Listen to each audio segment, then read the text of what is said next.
Bueno, este documental yo creo que es hoy patrimonio de la sociedad colombiana. Es un documental que se llama Pizarro y va precisamente en esa doble línea. Es la historia de Carlos Pizarro, pero a través de mis ojos, de mi reinterpretación de esa figura. Y yo creo que hay una lectura que tienen las nuevas generaciones, que busca humanizar a aquel que nos han dicho es nuestro enemigo y a establecer unos caminos, unos puentes para la reconciliación. Entender que desde el arte, desde el amor, desde la afectividad, es posible que Colombia pueda transitar por unos caminos diferentes. Fueron 8 años de realización de este documental, los últimos 8 años de mi vida. En el documental crecí y el documental me permitió acercarme a la sociedad también desde un lugar diferente.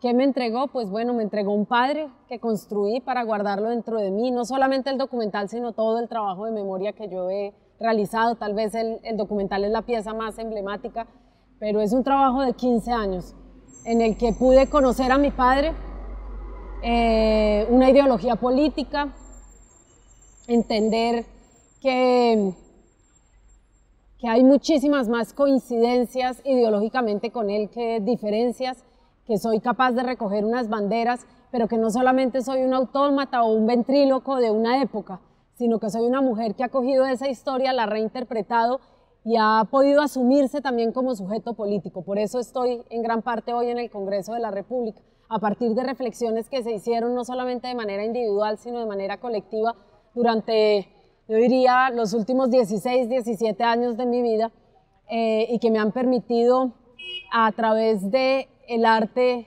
buscar interpretaciones nuevas para la sociedad, encontrar caminos, como les decía, para la reconciliación, para la paz, y entregarle a la sociedad referentes distintos a los de la guerra. Yo creo que hoy María José es una mujer que es un referente de paz y no de guerra, que hubiese podido ser el camino más fácil, pero que obviamente no es el camino que nos legaron nuestros padres ni el camino que asumimos nosotros como generación. Entonces ahí entro un poquito a hablarte o a desmitificar un poco al M-19. El M-19 no era una guerrilla ni marxista ni comunista, era una guerrilla nacionalista. Es decir, buscaba a través de nuestros propios símbolos, de nuestra propia identidad cultural, encontrar respuestas para la sociedad colombiana. Yo me identifico con eso, por eso a veces me critican porque no busco que me definan dentro de la derecha, ni dentro de la izquierda, ni dentro del centro, sino creo que nosotros tenemos que superar esos discursos que nos dividen para poder plantear un modelo de país, soluciones para este país, un diálogo entre los colombianos y las colombianas. Entonces yo recojo esas banderas, creo que son unas banderas acertadas. Hoy Gustavo Petro, por ejemplo, hablaba de un acuerdo sobre lo fundamental, Duque proponía un pacto por Colombia, el M-19 habló del sancocho nacional y del diálogo nacional. El diálogo nacional lo que buscaba era que entre todos pudiésemos de manera dialogada, concertada, encontrar soluciones para este país y que a partir de ese diálogo se puedan desatar un montón de fuerzas que han estado contenidas en Colombia.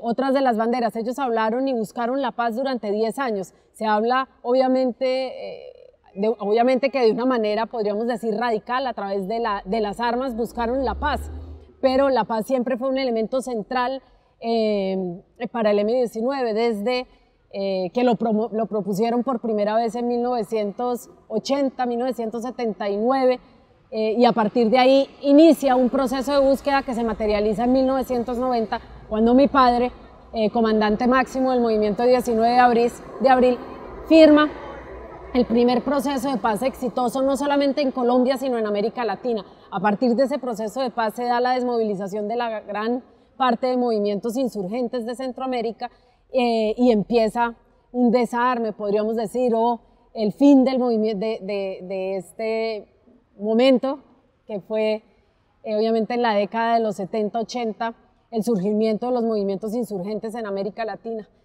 Yo soy hija de este hombre, de esa visión de la vida, no desde la lucha armada, considero que no es el camino, que es un camino doloroso y costoso en vidas humanas, pero también en experiencias. Yo soy una persona que creció en los años de la guerra, podríamos decir que soy hija de la paz y de la guerra, y he cogido todo eso para reinterpretarlo desde el momento histórico que nosotros estamos viviendo y los retos que tenemos como generación.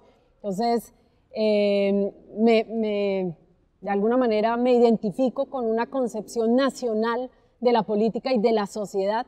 Creo que tenemos que construir una identidad nacional que no ha sido posible construirla, en mi criterio, que debe recoger elementos de diversidad, de pluriculturalidad que tenemos en Colombia, de un diálogo que ha sido eternamente postergado y obviamente un modelo de país mucho más cercano a lo ambientalmente responsable, sostenible, a un país que pueda recoger toda esa vocación agrícola y campesina, que ese fuese nuestro fuerte, que pudiésemos reinterpretarnos desde estos lugares y que podamos construir un nuevo país que no esté condenado eternamente a ciclos de violencia a los que además nos aboca la política colombiana o sectores de la política colombiana. La eterna división, la imposibilidad de la concertación, del diálogo y de la convergencia, algo en lo que yo estoy jugada. No, pues yo estoy ejerciéndolo desde la alegría, desde la irreverencia, precisamente desde esos valores que me enseñaron, desde un profundo respeto por quien piensa diferente, por quien levanta o defiende una ideología distinta a la mía. Yo lo hago desde ese lugar y para mí es un ejercicio apasionante. Yo me siento cómoda, me siento tranquila y me gusta el ejercicio, digamos, de gobierno desde lo legislativo, digámoslo así. ¿Qué no me gusta del Congreso de la República? Obviamente que no hay diversidad en el Congreso. Quiere decir que tenemos unas fuerzas mayoritarias que apoyan cierto sector, que si tuviésemos un Congreso muchísimo más equilibrado, tendríamos una calidad en el debate y la posibilidad del debate. Lo que me molesta son las arbitrariedades. Me molesta cuando no se puede realizar el debate con garantías, cuando las voces son acalladas, cuando no se nos da la posibilidad de la palabra y cuando el debate es negado en proyectos tan importantes como el presupuesto, la ley de financiamiento, que a pesar de que tenemos proposiciones importantes, bien estructuradas y argumentadas, ni siquiera se pueden debatir. Lo mismo nos sucedió con la ley TIC, por ejemplo. El equipo que trabajamos en eso, León Freddy Muñoz, yo, Antanas Mocus, Sandra Ramírez, etcétera, construimos 148 proposiciones para un proyecto de ley. Algunas podrían haber sido tenidas en cuenta o debatidas de manera tranquila. El debate se levantó de la misma manera arbitraria como se levantó el de Carrasquilla, negándose el derecho a réplica, negándose la palabra repetidas veces, y eso obviamente indigna porque es una injusticia, porque no se actúa de la misma manera con todos los grupos parlamentarios.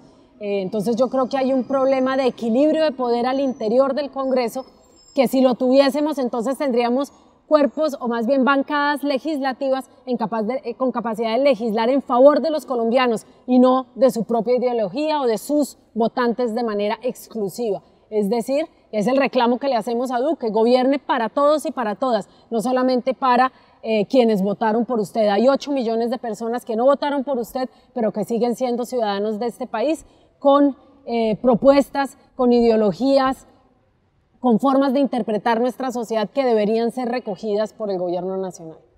Estuvimos la semana pasada en Tarazá, Bajo Cauca, hablando con una comunidad que ni siquiera fue escuchada en la construcción de este proyecto mineroenergético, de esta presa hidroeléctrica, porque no hacen parte digamos, de la zona de influencia del proyecto según quienes construyeron Hidroituango, pero que la historia, obviamente la historia, la trágica historia, porque aquí hay una trágica historia, en esa trágica historia no pudieron ni siquiera ser consultados, pero han sido gravemente afectados.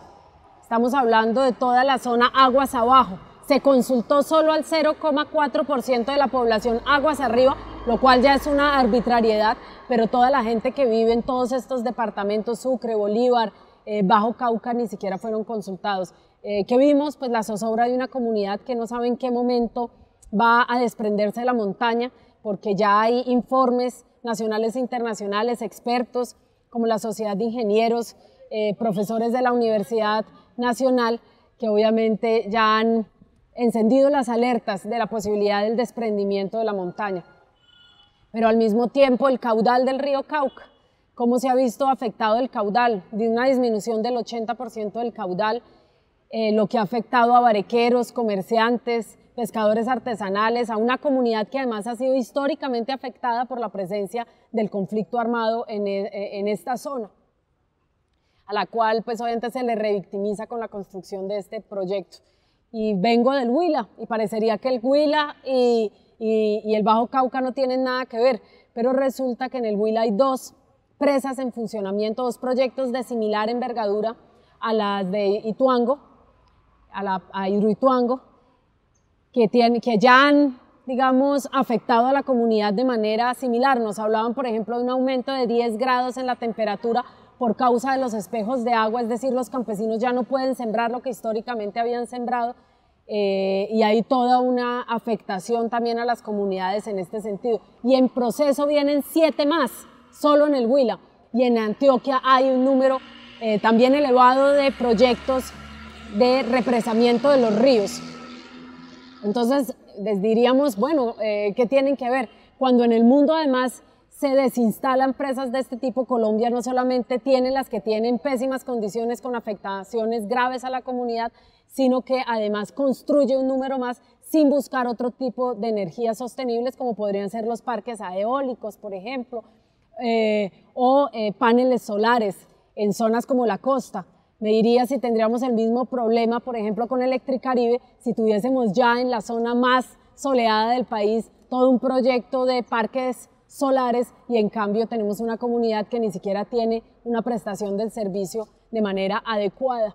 Yo creo que aquí hay reflexiones que tenemos que hacer como sociedad, pero sobre todo que debemos presionar al gobierno para que actúe de una manera diferente, para que no dañe todo el sistema hídrico de nuestro país que está siendo afectado por este tipo de proyectos y busquemos preservar lo que es, digamos, nuestra riqueza hídrica. Somos el segundo país del mundo más rico en este sentido y estamos dañando todo lo que sería el patrimonio de nuestros hijos y de nuestras hijas. El agua será en unos años nuestra mayor riqueza y estamos aquí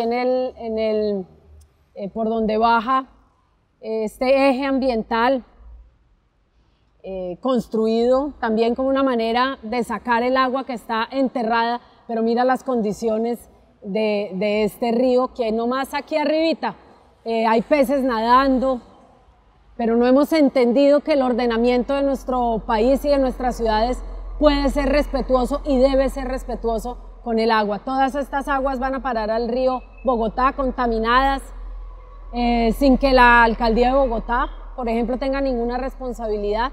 Van al río Magdalena, del río Magdalena desembocan en los mares.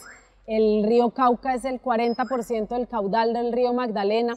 Ya se disminuyó el caudal del río Magdalena, obviamente, y por tanto de la Ciénaga Grande. Y así podemos ver cómo hay toda una interconexión que nosotros no podemos concebir de manera integral, porque tenemos unos gobernantes que gobiernan en favor o administran en favor de los negocios privados y no de la ciudadanía. Es más, lo hacen de espaldas a la ciudadanía. Pues precisamente lo que denunció, o más bien el anuncio de la Fiscalía de investigar todo el tema de la contratación del proyecto Hidroituango es algo que nosotros ya habíamos denunciado en el debate de control político que realizamos en el mes de septiembre en el Congreso de la República. Es decir, nosotros ya lo habíamos dicho, en ese momento no se escuchó y mira todo lo que ha tenido que pasar para que por fin la Fiscalía haga lo que debía hacer. Mientras tanto, obviamente, se van blindando y se van protegiendo a quienes han sido o tienen responsabilidad en la construcción, y no vamos a hablar del gobierno anterior, sino de todos los gobiernos anteriores, gobernaciones, presidencias, que le dieron vida a un proyecto que ya podemos ver encendía todas las alertas desde entonces. Nosotros hablamos de la historia, un proyecto que se concibió en 1960. La licencia ambiental fue negada 9 veces, pero justo en el gobierno de Álvaro Uribe Vélez, de manera sorprendente, se da la licencia ambiental para la construcción. ¿Por qué se negó 9 meses y la misma licencia se aprobó en ese gobierno? Bueno, son preguntas que nosotros tenemos. ¿Por qué se le otorgó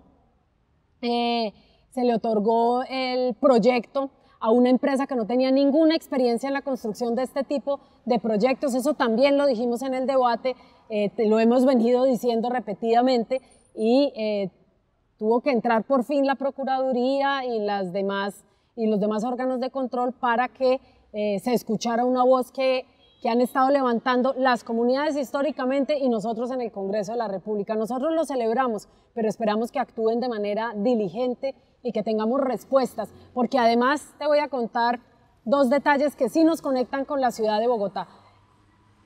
Por un lado, CCC, que fue una de las empresas contratadas para la construcción de la hidroeléctrica, tiene a su cargo la licitación, participó en la licitación para la construcción del metro elevado en Bogotá. ¿Tendremos un nuevo Hidroituango en Bogotá? Bueno, son preguntas que tenemos que hacernos los bogotanos.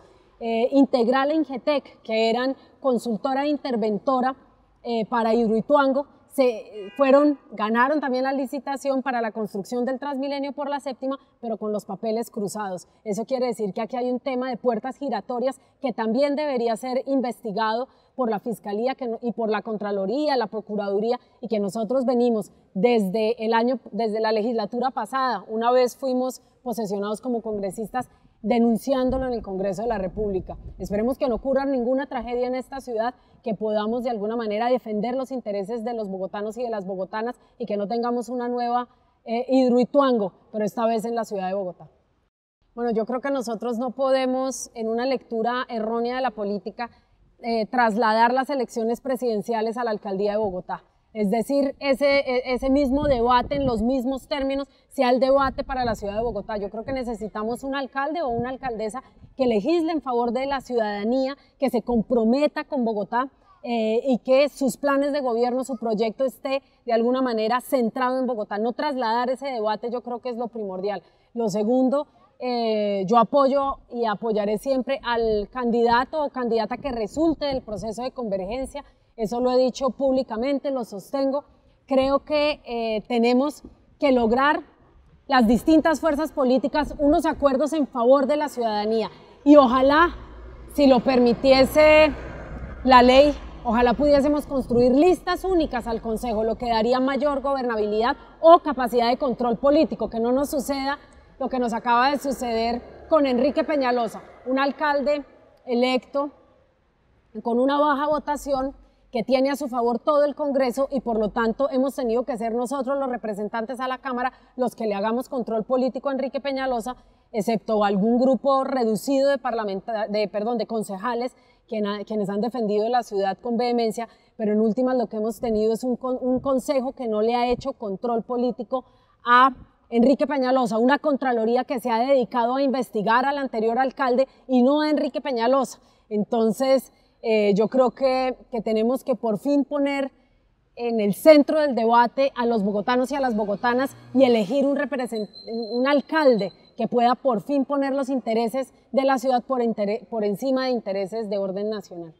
Pues mira, ayer justo un compañero nuestro de bancada, Inti Asprilla, realizó un debate de control político en la Comisión Primera frente a todo este tema de malas interpretaciones del Código de Policía, pero también de abusos policiales. Las redes están inundadas de todo tipo de denuncias, no solamente de las personas que han comprado empanadas, sino de desmanes de la fuerza pública. Ayer, además, justo yo estaba denunciando y varios miembros de la bancada denunciando a este señor que decía a todas las personas que estuviesen en la izquierda debían ser sacadas a tiros del Congreso de la República, a bala concretamente, al frente de un grupo de policías sin que hicieran absolutamente nada. Entonces yo creo que la ciudadanía está indignada. Por un lado, obviamente defendemos el papel de la policía cuando hace bien su trabajo, cuando no hay violaciones a los derechos humanos, es decir, cuando se suscribe a todo un tipo de prácticas que ya deberían haber sido asumidas de manera integral por la fuerza pública en general. Pero cuando hay denuncias graves, obviamente lo vamos a seguir acompañando. Y en este caso hay un grado de indignación por parte de la ciudadanía, porque además el Estado, por un lado, persigue a quien busca en una situación de informalidad total, de falta de oportunidades, una forma decente de ganarse la vida honrada, es decir, no están delinquiendo, no están robando, están sencillamente intentando sobrevivir en una sociedad que no les da ninguna garantía, pero tampoco les ofreces esas garantías de formalidad, de un empleo digno. Entonces tenemos que obviamente aplicar el código, aplicar de manera respetuosa, inteligente y obviamente acotada el código de policía y cumplir con las funciones que tiene la policía, pero por el otro lado tienes que construir sociedad, tienes que de alguna manera construir una sociedad más equitativa, de manera que allí sí podamos ayudarle a esta sociedad, a nuestros jóvenes y a las personas que trabajan de manera informal a tener unas mejores condiciones de vida y una mejor calidad de vida. Mientras esto no se haga de manera integral, lo que vamos a tener es más personas abocadas a la informalidad y por el otro lado una policía sin capacidad precisamente de realizar sus funciones de manera tranquila. Están abocados a la arbitrariedad. Pues bueno, yo creo que tuvimos un gran éxito y fue que de manera articulada la sociedad, los medios de comunicación, sectores que trabajan con los medios y los políticos lograr el aplazamiento de la ley TIC. Eso quiere decir, y pensábamos que el Ministerio de las TIC actuaría en este sentido, y es, por un lado, construir, diseñar todo un mecanismo de participación efectiva, no de socialización como lo viene haciendo, sino de concertación con los distintos sectores para construir la mejor ley posible. Diálogos que debían ser, en nuestro criterio, diálogos regionales. Lo que hizo el Ministerio de las TIC fue unas socializaciones de la ley sin ningún tipo de cambio, sin ningún tipo de modificación. Algunas de estas modificaciones que nosotros proponíamos ahora sí han sido adoptadas por el Ministerio, pero van vía plan de desarrollo. Nosotros no entendemos por qué no se pudieron hacer de manera concertada para este proyecto de ley, un proyecto de ley que favorecía a un grupo de empresas, al oligopolio, pero que además tenía unos claros artículos que iban en vía de la censura y de coaccionar la libertad de expresión. ¿Qué hicimos nosotros? Una primera audiencia ciudadana en el Congreso de la República, donde escuchamos distintas voces que alertaban sobre la censura que ya viene caminando en RTBC, no solamente bajo la gerencia de Juan Pablo Vieiri, sino que sus asesores que siguen allí ya, pues digamos, han seguido actuando de la misma manera. Entonces hay unas alertas en temas de censura, de alguna manera impulsar un proceso que limita la libertad de expresión y un proyecto de ley que se nos viene, al cual estaremos muy atentos, pero que le seguimos pidiendo a la ciudadanía, a los medios, a los grandes influenciadores, a quienes están en los medios comunitarios, en los medios públicos, que nos ayuden a defender los medios públicos en nuestro país, la posibilidad de una buena financiación y en lo posible que se regulen las OPPs, por ejemplo, para que portales como el de ustedes puedan seguir operando con todas las garantías. Bueno, el caso por el asesinato de mi padre estuvo cerrado más o menos unos 15 años. Se logró reabrir cuando yo pude constituirme como parte civil en el caso, a través de una incidencia, o más bien de un litigio muy fuerte en los estrados, es decir, en la Fiscalía, con todas las herramientas que nos da la ley, logramos que se declarara como crimen de lesa humanidad, lo cual impide su prescripción. He tenido que hacer un litigio también con los medios de comunicación, es decir, denunciando todas las irregularidades que venían sucediendo y han sucedido en el proceso, todo lo que el tiempo nos ha dado la razón, es decir, todo lo que nosotros dijimos se ha venido cumpliendo. Hoy tenemos un fiscal que ha hecho, en nuestro criterio, bien su trabajo, pero que no cuenta con las herramientas técnicas para poder hacerlo con todas las garantías, es decir, es un fiscal con un policía judicial. Esa es una reflexión para la Fiscalía. Hay que fortalecer estos equipos que hacen su trabajo de manera diligente. ¿Qué avances tenemos? Bueno, estuvo en etapa preliminar hasta hace apenas un año y medio. Ahora hay un sindicado que es el escolta que asesinó al sicario dentro del avión. Él está siendo investigado. Ya estamos en el proceso del juicio. El próximo 23 de abril hay lectura de sentencia y ahí sabremos si la Fiscalía, los jueces, la justicia encontró todos los elementos para declararlo culpable.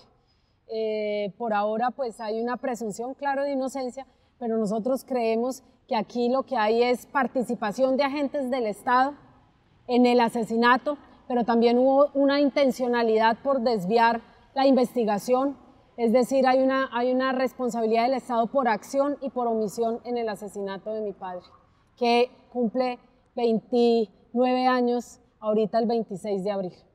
Bueno, nosotros hicimos justo el primer debate de control político que tuve yo en la plenaria de la Cámara fue por el asesinato de líderes y de lideresas. Y te voy a explicar un poquito para que vean ustedes cuál es la conexión. Nosotros creemos, y algo que no ha investigado y que solicitamos a los entes de control investigaran, es el rango etario de las personas que están siendo asesinadas. Las pocas cifras que tenemos de las edades de estos líderes y de lideresas nos hablan de un rango etario entre los 18 y los 40 años, que es justo cuando se da el relevo generacional, es decir, cuando llegan nuevos líderes formados en estas luchas de defensa por el territorio o de los derechos humanos y tienen la capacidad por fin para liderar sus procesos. Estos son los jóvenes que están siendo asesinados hoy.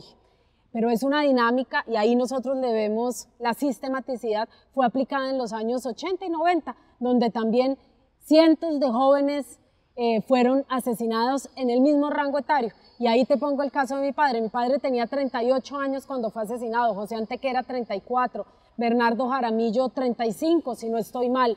Y así como ellos estaban en un nivel, digamos, cumbre de su liderazgo, pues obviamente hacia abajo habían líderes comunitarios, líderes sociales, de juntas de acción comunal, líderes afro, indígenas, que fueron asesinados en estos años. Tuvimos que esperar 28 años, 29 años para que se materializara el relevo generacional. Son 3 décadas, es decir, 3 décadas en las que tuvimos procesos sociales acéfalos, resistiendo una embestida por parte de grupos armados ilegales de todo tipo, guerrillas, paramilitarismo, bandas criminales, etcétera, pero que hoy están siendo asesinados en las mismas circunstancias. Yo creo que eso debería encender todas las alertas, porque lo que quiere decir, si continúa como están las cosas, es que tendremos que esperar otros 30 años para que se dé el relevo generacional. Para que hoy yo estuviera en la política esperamos 29 años para que se diera el relevo generacional también dentro de los movimientos de izquierda. Y esto tiene